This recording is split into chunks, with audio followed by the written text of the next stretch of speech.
ఇప్పుడు సపోజ్ మనం అందరం కూడా ప్లాస్టిక్ బాటిల్స్ వాడుతున్నాం, ఇందులో డ్రింక్స్ వాడుతున్నాం, ఇంకా చాలా రకరకాలైన వాటర్ బాటిల్స్ వాడుతున్నాం. ఇది పగిలిపోయిందని ఎవరో బయట తీసిరేశారు. ఇలాంటివి మనం మన స్కూల్లోని మన క్లాస్ రూమ్లోనే చాలా మంది దగ్గర ఉంటాయి. వీటిలో తీసుకొచ్చి ఒక కార్నర్లో ఇలాగా పెడతాం.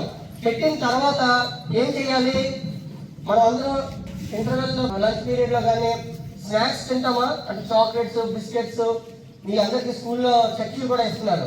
అందులో బయట పడేస్తున్నాం. మీ స్కూల్ అంతా చూడండి, ఎక్కడ చూసినా ప్లాస్టికే ఉంది. దీనివల్ల ఏమవుతుంది, ప్లాస్టిక్ పెరిగిపోవడం వల్ల హెల్త్ ఇష్యూ వస్తుంది. నెక్స్ట్ మనం వర్షం పడినప్పుడు భూమిలోకి నీరు వెళ్ళాలి. ఎందుకు, మనం ఎక్కడైనా బోర్ వేసినా నుయ్యి తగ్గినా మళ్ళీ భూమిలోకి నీరు వస్తుంది. ఆ భూమిలో వర్షంలో పడిన నీరు డైరెక్ట్గా భూమిలోకి వెళ్ళి భూమిలో విధానం అయితే ఏంటి, అలాగే మన చుట్టూ ఉన్న పరిసరాలను మనం పరిశుభ్రంగా ఉంచుకోవడంలోనూ, అలాగే వ్యర్థ పదార్థాలు ఏవైనా సరే దాని ఒక స్పెసిఫిక్గా ఒక ప్లేస్ ఉంటుంది కలెక్ట్ చేసుకుని పట్టుకొని వెళ్ళడానికి. ఆ ప్లేస్లోనే పెట్టాలి. డస్ట్బిన్లు ఎందుకు ఉన్నాయి, క్లాసులో ఉన్నాయి, అన్నింటిలోనూ ఉన్నాయా? డస్ట్బిన్లోనే వేయాలి. కానీ కిటికీలో నుంచి కూడా మీరు వేసేస్తున్నారు కాగితాలు. అలా కుమారి అమ్మ తుడుచునే.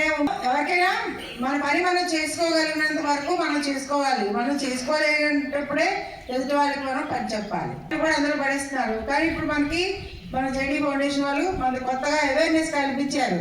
ఇవన్నీ కూడా రీసైక్లింగ్ ప్రొడక్ట్స్. ఇవన్నీ ఎక్కడ పడితే అక్కడే పడేయడం వల్ల వేస్ట్ అవుతాయి. కాబట్టి పర్యావరణం కూడా కలుషితం అవుతుంది. కాబట్టి మీరు అవన్నీ కూడా ఒక ప్రాపర్ ప్లేస్లో ఫిక్స్డ్గా పెట్టుకున్న దాంట్లో మనం ఒక బిన్లో వేసుకుంటే అవన్నీ కలెక్ట్ చేసుకొని రీసైకిల్ చేస్తారు, రీయూజ్ చేస్తారు, రీప్రొడక్ట్ చేస్తారు. ఆర్ఆర్ఆర్ అంటారు అవన్నిటిని.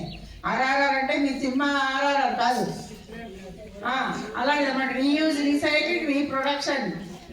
సో అలాంటి ఐటమ్స్ అన్నింటినీ కూడా మీరు ఈవెన్ చెక్కీ తింటారు కదా, ఆ చెక్కీ కూడా ఎక్కడ పడితే అక్కడ పడేయకూడదు. కాగితాలు అవన్నీ కూడా కవర్స్ అన్ని ఇందులో పడేయండి. ఈవెన్ ఇంట్లో పాల ప్యాకెట్ కట్ చేస్తారు. పాల ప్యాకెట్ కట్ చేసిన తర్వాత కట్ చేసినప్పుడు చిన్నది ఉంటుంది కదా, ఓపెన్ అయ్యి చిన్నకనమే కదా పడతారు. ఏం చేస్తారు, పాలన్నీ గిన్నెలో వేస్తారు. గిన్నెలో వేస్తే చిన్న ముక్క ఎక్కడ పడుతుంది అక్కడే పడుతుంది.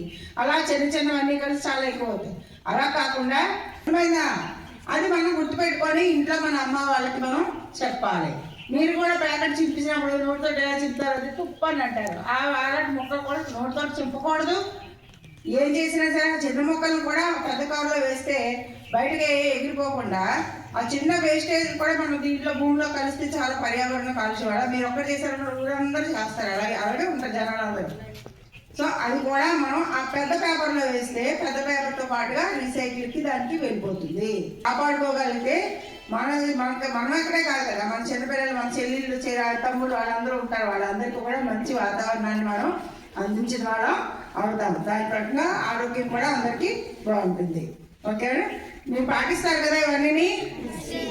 2 రోజుల్లో నింపేస్తారు సార్. మీరు మళ్ళీ మాకు ఒక పద్ధతి కావాలి. దాని నుంచి మనం ఒక డస్ట్బిన్ విడిగా పెట్టుకుందాం ప్లాస్టిక్కి, అందులోనే వేయండి. సరేనా?